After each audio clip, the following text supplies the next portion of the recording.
Bismillahirrahmanirrahim. Salut tout le monde et bienvenue encore une fois sur Yatabare Channel Challenge. Alors, dans cette vidéo, nous allons voir comment générer les charges DD 3D de vent selon la norme NV65. Alors, la dernière fois, j'ai fait une vidéo sur l'orientation des angles de profilé, c'est-à-dire les choix d'orientation de profilé suivant la pluie partie inertie. Donc c'est très intéressant. Il faut essayer de visualiser la vidéo si vous n'avez pas regardé la partie. Alors, comme vous pouvez constater ici, on n'a pas de cas de charge créés. Donc en fonction du nombre de cas de charge que vous avez, si vous avez des charges permanentes, vous pouvez créer des cas de charge pour les charges permanentes et aussi pour les charges d'exploitation. Et par la suite, on va générer la norme, la pression du vent sur la structure selon la norme NV65. Donc puisque le projet se trouve au Maroc ici, alors normalement on devrait utiliser NV65 au Maroc, mais cette norme utilise seulement les portiques plans. Dans ce modèle ici, on ne peut pas l'appliquer puisque lorsqu'on va aller dans préférence des tâches et choisir NV65 Maroc ici, l'option de générer les charges DD 3D sera désactivée. Donc l'alternative c'est qu'on va utiliser la norme française NV65.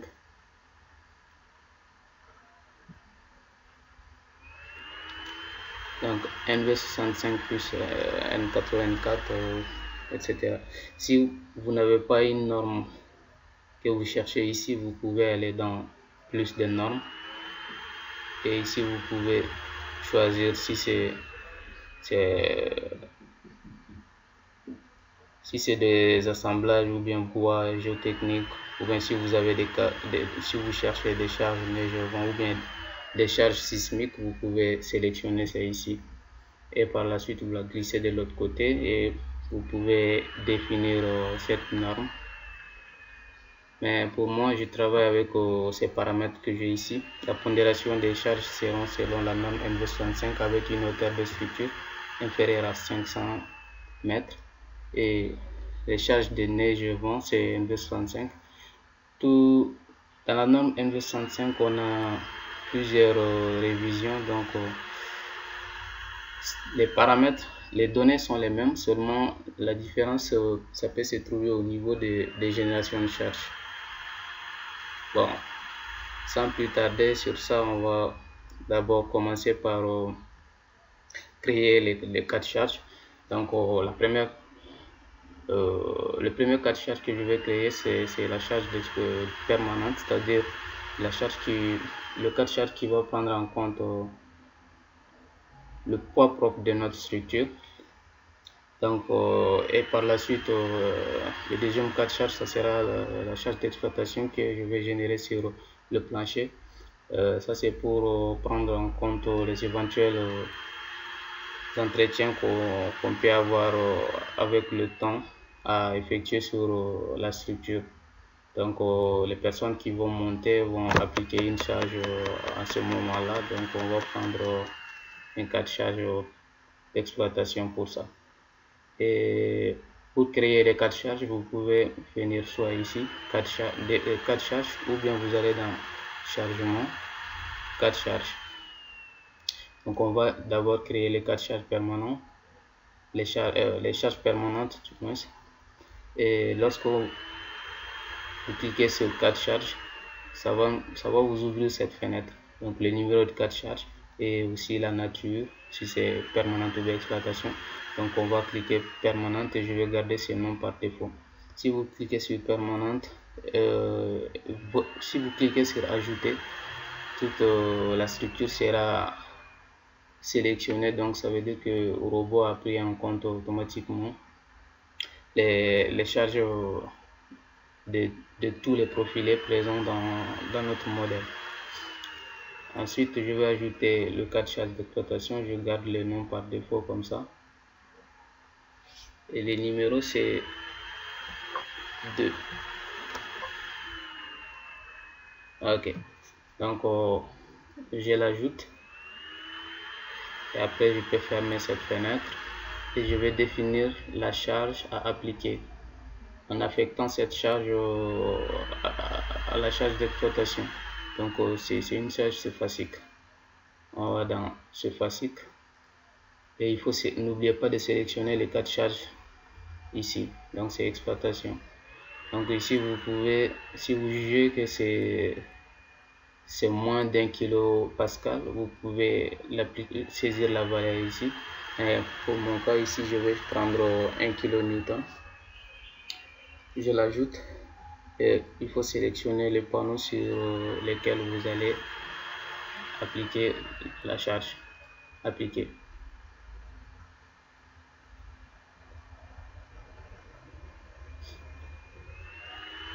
Alors, il faut faire beaucoup attention lors de la modélisation parce que lorsque vous faites des erreurs dans la modélisation, quand vous allez générer les charges sur votre structure, la répartition de ces charges-là ne sera pas bonne. Donc, vous aurez des résultats qui seront un peu erronés, quoi. Pour ne pas dire, vous aurez des résultats erronés. C'est ça. Donc, il faut faire beaucoup attention. Donc, il faut bien modéliser la structure pour éviter ces problèmes. Donc, après avoir créé ces cas de charge, ça nous reste quoi? Il nous reste la génération de charge 2D et 3D du vent sur la structure. Donc, pour ce faire, l'idée c'est de générer le vent sur les bardages. Et les bardages vont assurer la transmission de la pression du vent au profilé. Donc, puisque la structure, c'est une structure en treillis spatial, le treillis travaille en traction-compression. Donc, lorsque le vent sera généré sur les bardages, donc les bardages vont transférer ces charges au niveau de nœuds. C'est-à-dire les treillis, comme je vous l'ai dit, ils travaillent en traction-compression. Donc, les efforts seront appliqués au niveau des nœuds. Et ça, on va voir ça tout de suite. Donc, on va dans chargement, autre charge, neige et vent. Donc, le projet c'est à Tanger. Donc, on va seulement considérer les charges du vent. Et pour cela, on va sélectionner cette case et on doit sélectionner les panneaux, leurs numéros, on les copie pour les coller dans cette case. Donc ici on va c'est pour aussi ne pas c'est pour assurer une bonne transmission des charges.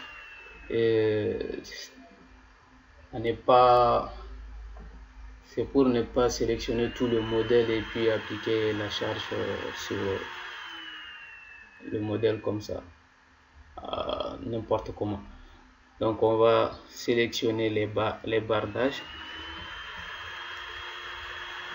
c'est-à-dire tous les panneaux, y compris le plancher, parce que si vous ne sélectionnez pas le plancher aussi, lorsque vous allez lancer une vérification de la structure, vous allez trouver que la répartition n'est pas bien faite. Donc on copie les numéros de ce panneau, on les colle ici et puis on va paramètres. Alors lorsque vous cliquez sur paramètres, vous verrez cette fenêtre qui va s'ouvrir. Donc ici nous allons choisir les paramètres qu'il nous faut. Donc le projet comme je le dis, c'est au Maroc. Je travaille avec la norme française. Et comme vous voyez ici, la pression de cette région, c'est 0. La pression du vent, c'est à 0,5 kPa. Et ici, nous avons la région 3, puisque le projet c'est à Tanger. Tanger, ça se trouve dans la région 3 avec une vitesse qui souffle à 62 mètres par seconde. Et l'alternative que j'ai trouvée, vous pouvez donner votre avis ou bien si vous avez d'autres idées à faire. Donc l'alternative que j'ai trouvée, c'est de choisir la région 5 ici. C'est la norme NV65. Et puis pression, on va prendre la pression à 1,30 kPa. Mais si vous voulez, vous pouvez effectuer un calcul manuel pour déterminer la pression du vent qui est donnée en fonction d'autres paramètres tels que le coefficient de réduction delta, la pression dynamique des bases Q10 et puis les coefficients des sites et les autres. Donc vous pouvez déterminer la pression et ce que vous allez trouver, vous pouvez mettre ça ici selon la direction, bien sûr. Donc moi je prends 1,30 kPa pour la pression.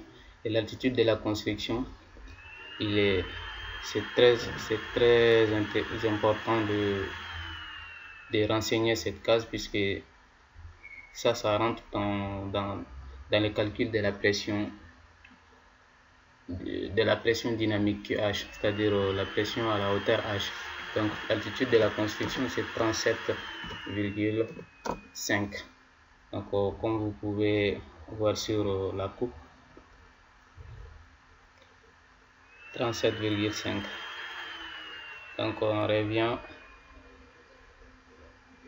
et la position du sol, je considère ça comme au niveau 0,0. Et le site exposé, le type extrême, on ne va pas prendre en compte la neige. Donc les directions du vent, donc vous allez cocher les directions qui sont conformes à l'emplacement de votre projet, puisque ces directions là on les coche en fonction de coefficient, en fonction de l'état de masque de notre projet. Si le projet est masqué de part et d'autre, donc vous n'allez pas prendre en compte comment dire.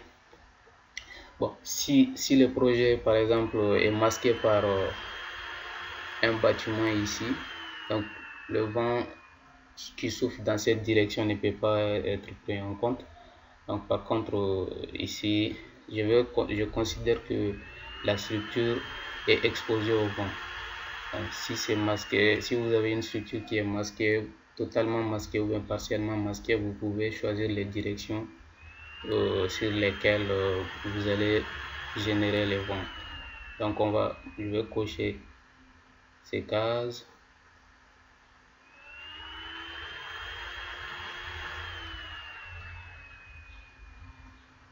Et après vous appliquez. Donc au robot a généré les 4 charges du vent selon les angles qu'on a choisi, les directions. Et vous avez ici les coefficients, c'est le coefficient de pression extérieure, le coefficient de pression intérieure. Et leur différence, ça donne le coefficient C, qui est le coefficient résultant. Le delta, ça c'est le coefficient de réduction. Le KS, ça c'est le coefficient du site. Ici, je n'ai pas la possibilité de modifier ces coefficients. Sinon, dans la norme marocaine, ce qu'on utilise au Maroc ici, c'est ça. Donc il y a 3 zones. Et lorsque le site est exposé pour la zone numéro 1, on a ces coefficients-là, ainsi de suite. Mais on n'a pas la possibilité ici de modifier ces coefficients. Bon, en tout cas, moi, je n'ai pas vu l'endroit où je peux modifier ce coefficient-là, coefficient de site. Et là, nous avons la pression dynamique à la hauteur H. Et vous pouvez aussi consulter la note de calcul pour voir les autres résultats. Et on va générer. Après, on ferme ça.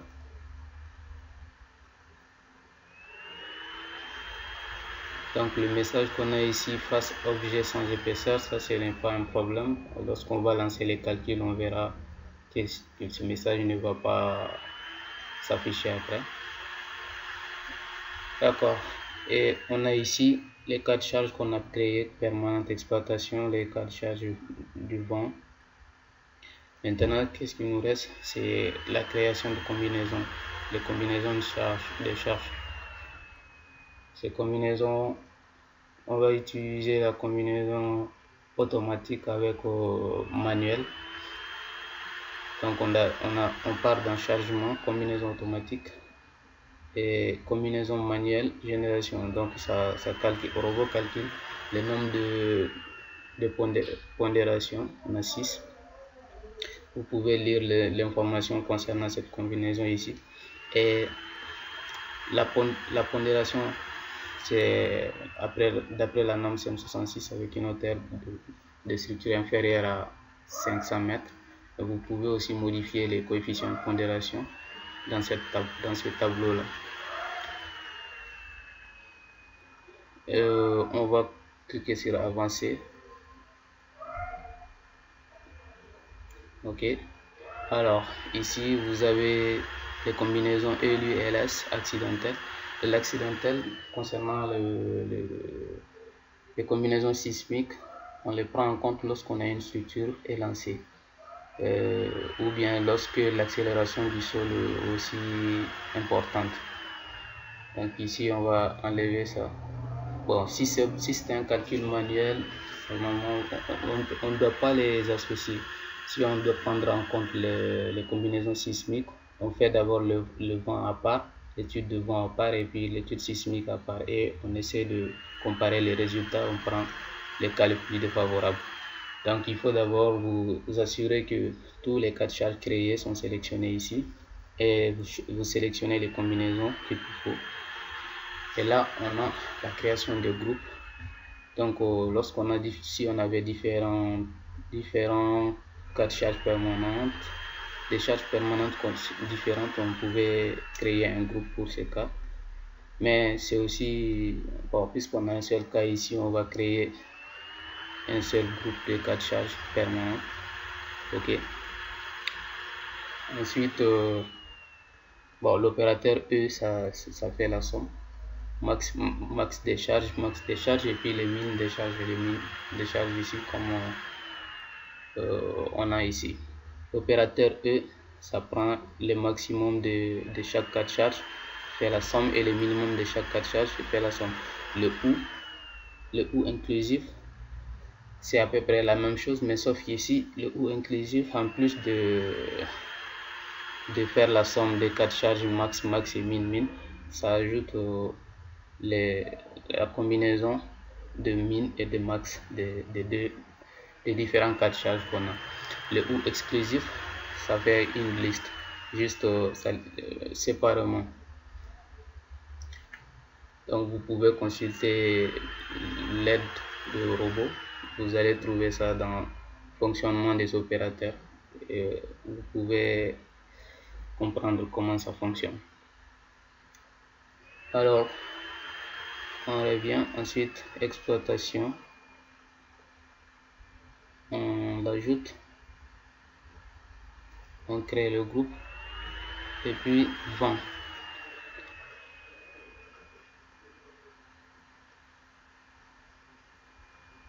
On crée le groupe et maintenant on va dans relation. La relation, c'est comment est-ce qu'on veut assembler, on veut combiner les cas de charge qu'on a. Donc G permanente exploitation, ça fait la somme, max max min min, c'est le E. Ok, et le vent aussi, ça fait la somme des max max, les min min, des cas de charge permanente exploitation et de vent, les différents cas créés au niveau de la génération de vent. Et on fait suivant. Donc on a ici les combinaisons possibles que le robot a créées. Donc on peut voir ici les cas ELU et ELS, les états limites ultimes et les états limites service. Donc on va cocher toutes ces combinaisons.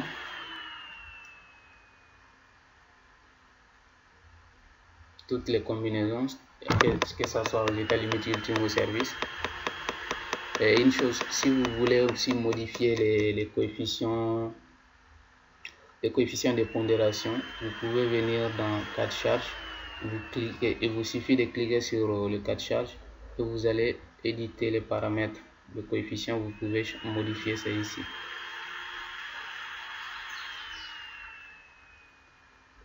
Donc on sélectionne le tout et vous faites générer.